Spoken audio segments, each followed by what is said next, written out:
தந்தை மகன் தூயாவியாரின் பெயராலே ஆமேன். இறை இரக்கத்தின் அவனால் ஜபம். செப்டம்பர் மாதத்துடைய கடைசி வெள்ளிக்கிழமை குணமாக்கும் ஜபம். இயேசுவே, உம்முடைய தூய ஆரோக்கியமான திருரத்தம் என்னுடைய நலிவுற்ற உறுப்புகளுக்குள் பாய்வதாக. உம்முடைய தூய ஆரோக்கியமான திருவுடல் என்னுடைய பலவீனமான ஆரோக்கியமற்ற உடலை உருமாற்றுவதாக. உண்மையாகவே இது உமது பரிசுத்த சித்தமானால் ஒரு ஆரோக்கியமான பலனுள்ள வாழ்வு என்னில் பெருக்கெடுத்து ஓடட்டும். ஆமேன். சமர்ப்பண ஜெபம். ஆண்டவரே, என்னையும் என் குடும்பத்தாரையும் மிகவும் நெருக்கமானவர்களையும் நற்கருணை நாதர் இயேசு கிறிஸ்துவின் திரு இருதயத்திற்கும் அன்னை மரியாவின் அமலோற்ப இருதயத்துக்கும் ஒப்புக் கொடுக்கிறேன். எங்கள் வாழ்வை புனிதப்படுத்தி புதுப்பித்து சுகமாக்கி எங்களுக்கு அற்புதங்களை தாரும். ஆமேன். தொடக்க ஜெபம். இயேசுவே, உம் மரணத்தினால் வாழ்வின் ஊற்றுக்கண் ஆன்மாக்களுக்காக பொங்கி எழுந்தது. அனைத்துலகத்திற்காக இரக்கத்தின் பெருங்கடல் திறக்கப்பட்டது. வாழ்வின் ஊற்றே, அளவில்லா உம் இரக்கத்தினால் அனைத்துலகத்தையும் சூழ்ந்து உம்மையே எங்கள் மேல் பொழிந்து இயேசுவின் இதயத்திலிருந்து இரக்கத்தின் ஊற்றாக எங்களுக்கு பொங்கி எழுந்த இரத்தமே, தண்ணீரே, நான் உம்மீது நம்பிக்கை வைக்கிறேன். ஆமேன். இயேசுவின் துன்பகரமான பாடுகளை பார்த்து எங்கள் மீதும் அகில உலகின் மீதும் இரக்கமாயிரும். இயேசுவின் துன்பகரமான பாடுகளை பார்த்து எங்கள் மீதும் அகில உலகின் மீதும் இரக்கமாயிரும். இயேசுவின் துன்பகரமான பாடுகளை பார்த்து எங்கள் மீதும் அகில உலகின் மீதும் இரக்கமாயிரும். இயேசுவின் துன்பகரமான பாடுகளை பார்த்து எங்கள் மீதும் அகில உலகின் மீதும் இரக்கமாயிரும். இயேசுவின் துன்பகரமான பாடுகளை பார்த்து எங்கள் மீதும் அகில உலகின் மீதும் இரக்கமாயிரும். இயேசுவின் துன்பகரமான பாடுகளை பார்த்து எங்கள் மீதும் அகில உலகின் மீதும் இரக்கமாயிரும். இயேசுவின் துன்பகரமான பாடுகளை பார்த்து எங்கள் மீதும் அகில உலகின் மீதும் இரக்கமாயிரும். இயேசுவின் துன்பகரமான பாடுகளை பார்த்து எங்கள் மீதும் அகில உலகின் மீதும் இரக்கமாயிரும். இயேசுவின் துன்பகரமான பாடுகளை பார்த்து எங்கள் மீதும் அகில உலகின் மீதும் இரக்கமாயிரும். இயேசுவின் துன்பகரமான பாடுகளை பார்த்து எங்கள் மீதும் அகில உலகின் மீதும் இரக்கமாயிரும். ஆண்டவர் உங்களோடு இருப்பாராக, உம் ஆன்மாவோடும் இருப்பாராக. தூய லூக்கா எழுதிய பரிசுத்த நற்செய்தியிலிருந்து வாசகம். ஆண்டவரே, மாட்சி உமக்கே. பிரிவு 9, இறைவார்த்தைகள் 18 22 முடிய. அக்காலத்தில் இயேசு தனித்து என்னிடம் வேண்டிக் கொண்டிருந்த போது சீடர் மட்டும் அவரோடு இருந்தனர். அப்போது அவரிடம், நான் யார் என மக்கள் சொல்லுகிறார்கள் என்று அவர் கேட்டார். அவர்கள் மறுமொழியாக, சிலர் திருமுழுக்கு யோவான் எனவும், வேறு சிலர் எலியா எனவும், மற்றும் சிலர் முக்காலத்து இறைவாக்குனர் ஒருவர் உயிர்த்தெழுந்துள்ளார் எனவும் சொல்கின்றனர் என்றார்கள். ஆனால் நீங்கள் நான் யார் என சொல்லுகிறீர்கள் என்று அவரிடம் அவர் கேட்டார். பேதுரு மறுமொழியாக, நீர் கடவுளின் மெசியா என்று உரைத்தார். இதை யாரிடம் சொல்ல வேண்டாம் என்று அவரிடம் கண்டிப்பாய் கூறினார். மேலும் இயேசு மாணவன் பலவாறு துன்பப்படவும், மூப்பர்கள், தலைமை குருக்கள், மறைநூல் அறிஞர் ஆகியோரால் உதறி தள்ளப்பட்டு கொலை செய்யப்படவும் 3ஆம் நாளில் உயிருடன் எழுப்பப்பட வேண்டும் என்று சொன்னார். இது வாழ்வு தரும் கிறிஸ்துவின் நற்செய்தி. கிறிஸ்துவே உமக்கு புகழ்.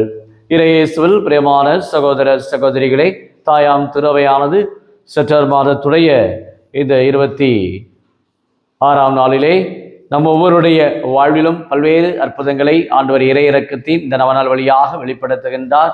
இன்றைய புனிதர்கள் இரட்டை பிள்ளைகள், புனித கோஸ்மாஸ் மற்றும் புனித தமியான். இவர்கள் இருவருமே தொடக்ககால திருவையிலே ஏறக்குறைய கிபி 303ஆம் ஆண்டு மறை சாட்சிகளாக தங்களுடைய உயிரை திருவைக்காக அர்ப்பணித்திருக்கின்றார்கள். இவர்கள் இருவருமே மருத்துவர்கள். தங்களுடைய தொடக்ககால அந்த திருவையிலே நோயாளிகளை சுகப்படுத்தி இருக்கின்றார்கள். அவர்கள் எந்தவித பணத்துக்காக அவர் தங்களுடைய உழைப்பை அவர்கள் கொடுக்கவில்லை. அவர்கள் இலவசமாக இந்த மருத்துவ பணியை அவர்கள் செய்திருக்கின்றார்கள். அந்த அளவுக்கு இவர்கள் இருவருமே ஆண்டவருடைய இந்த மீட்பு பணியிலே, மக்களை நலமாக்கும் பணியிலே இவர்கள் வாழ்ந்திருக்கின்றார்கள். புனித கோஸ்மாஸ், புனித தமியான் பல்வேறு துன்பங்கள் டைக்லேஷன் அந்த மன்னனுடைய காலத்திலே இவர்கள் இன்னொருத்தார்கள் மறை சாட்சியாக தங்களுடைய உயிரை அர்ப்பணிக்கின்றார்கள். அந்த அளவுக்கு இவருடைய வாழ்விலே கடவுளுடைய பிரசன்னத்தை தங்களுடைய வாழ்க்கையில் உணர்ந்தார்கள். இதைத்தான் இன்றைய முதல் வாசகத்திலே நாம் அருமையாக பார்க்கிறோம். ஆகாய் இறைவாக்கினர் வழியாக ஆண்டவர் அந்த தாரீஸ் மன்னனுடைய இந்த 2ஆம் ஆட்சி ஆண்டிலே அந்த இஸ்ராயல் மக்களுக்கு வெளிப்படுத்துகிறார். ஏறக்குறைய அந்த நெபுகா அரசிலே அந்த இஸ்ராயல் ஆலயமானது சிதறடிக்கப்பட்டது. மீண்டுமாக எஸ்ரா, நெகேமியா இவர்கள் வழியாக அங்கு அந்த எருசலேம் ஆலயம் புதுப்பிக்கப்படக்கூடிய அந்த சூழலிலே ஆண்டவர் இதோ இந்த கோவிலை நான் மாட்சியால் நிரப்புவேன் என்று சொல்லுகின்றார். இந்த கோயிலிடத்திலே ஆண்டவர் அருமையாக படையில் ஆண்டவர் இந்த இடத்திலே நான் நலம் நல்குவேன் என்று சொல்லுகின்றார். ஆக கடவுளுடைய மாட்சி எதை குறிக்கிறது என்று சொன்னால் ஒரு நிறைவை குறிக்கிறது, ஆண்டவருடைய பிரசன்னத்தை குறிக்கின்றது. பல வண்ண வண்ண விளக்குகளால் அந்த ஆலயத்திலே அங்கு ஒரு நிறைவை கொடுக்க விட்டாலும் கடவுள் பிரசன்னமாக இருக்கிறார், கடவுள் எல்லாம் வல்லவராக இருக்கிறார், கடவுள் ஆற்றல் உள்ளவராக இருக்கின்றார் என்ற ஒரு நம்பிக்கையை இந்த முதல் வாசகம் நமக்கு குறிப்பிடுகின்றது. இதைத்தான் நற்செய்தியிலே பார்க்கிறோம். இயேசு சீடர்களிடத்திலே மக்கள் என்னை யார் என்று சொல்லுகிறார்கள்? சிலர் எலியா என்றும், சிலர் இறைவாக்கள் ஒருவர் என்றும், திருமுழுக்கு யோவான் இறந்து மீண்டும் வந்து விட்டார் என்றெல்லாம் பல்வேறு கருத்துக்களை கூறுகின்றார்கள் இயேசுவை பார்த்து. ஆனால் சீடர்களிடத்திலே கேட்கிறார், நீங்கள் என்னை யார் என்று சொல்லுகிறீர்கள்? நீங்கள் என்னோடு இருக்கிறீர்கள், என்னை நீங்கள் அறிந்து கொள்கிறீர்கள், நீங்கள் என்னை யார் என்று பேதுரு சொல்லுகிறார், நீர் மெசியா. மெசியா என்று சொன்னால் அபிஷேகம் செய்யப்பட்டவர், துன்புறும் மெசியாவாக பழைய ஏற்பாட்டில் வாசிக்கிறோம். எசாயா 53ஆம் அதிகாரத்திலே இதோ துன்புறும் ஊழியர், இஸ்ராயலின் அரசர், இவரே மீட்பர், துன்புறும் மெசியாவாக இருப்பார் என்று. அப்ப இயேசு ஒரு துன்புறும் ஊழியராக சீடர்களுக்கு தன்னை வெளிப்படுத்துகின்றார். பாருங்கள், கடவுளுடைய மகனாக இருந்தும் இந்த பல்வேறு அற்புதங்களை செய்தாலும் இயேசு துன்பப்பட்டு சிலுவை சாவை அவர் மேற்கொள்ளுகின்றார். இதன் வழியாக மீட்பை இந்த உலகத்துக்கு தருகின்றார், நலம் நல்குகின்றார். அதான் நான் பார்க்கிறோம். இந்த இடத்தில் நான் நலம் நல்குவேன் என்று நிறைய ஆலயங்களிலே இந்த பதிவை போட்டிருப்பார்கள். இயேசு நமக்கு நலம் கொடுப்பவர், சுகம் கொடுப்பவர். அதான் இன்றைய வெள்ளிக்கிழமையிலே இந்த இறை இறக்கத்தினுடைய இந்த நவநாளிலே ஆண்டவர் நம் ஒவ்வொருவரையும் நலப்படுத்துகிறார். இதைத்தான் புனித கோஸ்மாஸ், புனித தமியான் இவர்கள் இருவரும் மருத்துவர்களாக தங்களுடைய வாழ்நாளிலே நோயாளிகளுடைய உடலை மட்டும் அவர்கள் சுகப்படுத்தவில்லை, வராக அவருடைய ஆன்மாவையும் பாதுகாப்பவர்களாக அவர் வாழ்ந்திருக்கின்றார்கள். அத்தகைய ஒரு தன்மையோடு நாமும் உடலோடும் ஆன்மாவோடும் ஒவ்வொரு நாளும் பிறருக்கு நாம் நலன் நல்க, பிறருக்கு சுகமளிக்க, பிறரை குணமளிக்கக்கூடிய ஆற்றலும் இறை நம்பிக்கையும் ஆண்டவர் இறை இறக்கத்தின் ஆண்டவர் இந்த வெள்ளிக்கிழமையிலே நம்முடைய குடும்பத்தை திரு ஆண்டவருக்கு இந்த நாளில் நாம் ஒப்புக் கொடுக்கின்றோம். திரு ஆண்டவர் அன்புள்ளவர், கனிவுள்ளவர், இரக்கமுள்ளவர்.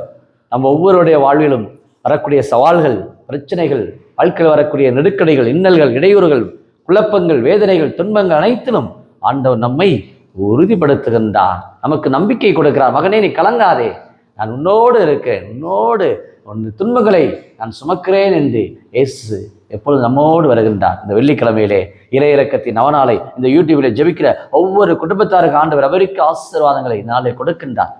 இந்த மறைசாட்சிகள் புனித கோஸ்மாஸ், புனித தமிழ் வழியாக ஆண்டவரை போற்றுவோம். தொடக்கால திருவரை தங்களுடைய உயிரை அர்ப்பணித்திருக்கின்றார்கள், இலவசமாக தங்களுடைய சேவையை கொடுத்திருக்கிறார்கள். இன்றைக்கு மருத்துவர் என்று சொன்னாலே எங்கும் வியாபாரமயமாக்க போயிட்டு, மருத்துவ உலகம் எங்கும் இன்றைய வியாபாரமயமாக்கப்பட்டு எங்கு பார்த்தாலும் இந்த மருத்துவர்கள் பணம் சம்பாதிக்கின்றார்கள். மருத்துவருடைய வாழ்வு இப்படி இருக்கிறது, அப்படி இருக்கிறது என்று மக்கள் அச்சப்படுகின்றார்கள், கலக்கம் வருகின்றார்கள்.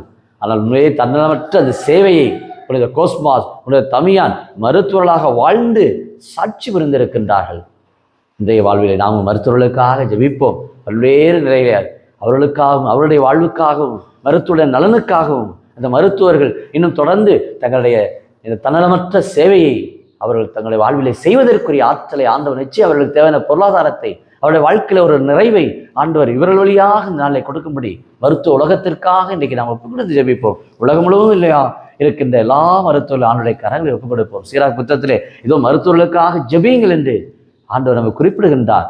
நோயாளிகளுக்காக, மருந்து பொருட்களுக்காக நீங்கள் ஜெபியுங்கள் என்று சொல்லுகின்றார். இன்றைக்கு எத்தனையோ மருந்து பொருளை உண்ணுகின்றோம், ஜெபிக்கின்றோமா? மருத்துவர்களுக்கு எத்தனையோ ஒவ்வொரு நாளும் நாம் இன்றைக்கு மருத்துவமனையில் சந்திக்கிறோம், மருத்துவர்களுக்காக ஜெபிக்கிறோமா? சிந்திப்போம். ஆண்டவர் இன்றைக்கு நமக்கு அருமையான 2 மருத்துவர்கள், 2 பிள்ளைகளை ஆண்டவர் நமக்கு கொடுத்திருக்கின்றார். திருவையிலே இவர்கள் வழியாக திருவை தொடர்ந்து வளர, இன்னும் தொடர்ந்து ஆண்டவருடைய மீட்பு பணி, இயேசுடைய இரக்கம், இயேசுடைய கருணை நம் ஒவ்வொரு இந்த வெள்ளிக்கிழமையிலே கிடைக்கும்படி ஜெபிப்போமா?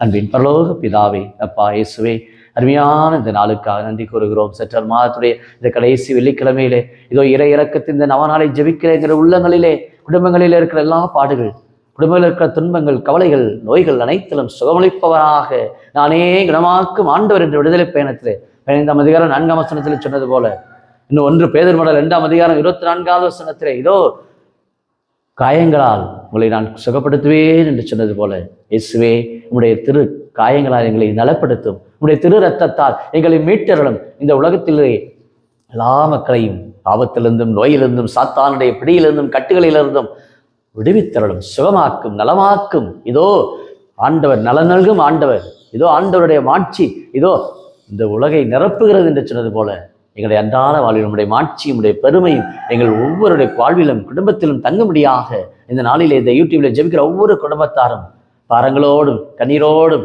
கபலங்களோடும் இருக்கிற ஒவ்வொரு குடும்பத்திலும் நம்முடைய இறை ஆசீர், இறை வல்லமை, இறை ஆற்றல், இறை மாட்சி ஒவ்வொரு நிரப்பும்படி, பிரச்சனையோடு இருக்கிற குடும்பங்கள், பிரிவினையோடு இருக்கிற குடும்பங்கள், இன்னும் பிற பிரச்சனையோடு இருக்கிற நாடுகள் எல்லாவற்றுக்கு அமைதியும் சமாதானத்தையும் நல நல்கும் ஆண்டவராக, மாட்சி கொடுக்கின்ற ஆண்டவராக அனைத்து குடும்பங்களையும் இந்த வெள்ளிக்கிழமையிலே ஆசீர்வதிக்கும்படி, வழிநடத்தும்படி, கவலையோடு இருப்பவர்கள், பரங்களோடு இருப்பவர்கள், கட்டுகளோடு இருப்பவர்கள், சாத்தானுடைய பிடியிலே ஒவ்வொரு நாளும் அல்லலுறுவர்கள் அனைவருக்கும் நீரே நலமளிக்கும் ஒற்றாக, சுகமளிக்கும் ஒற்றாக, பலப்படுத்தும் ஆண்டவராக ஒவ்வொருவரையும் இந்த வெள்ளிக்கிழமையிலே சுகப்படுத்தும்படி, நலப்படுத்தும்படி கிறிஸ்து வழியாக உம்மை மன்றாடுகிறோம். ஆமீன்.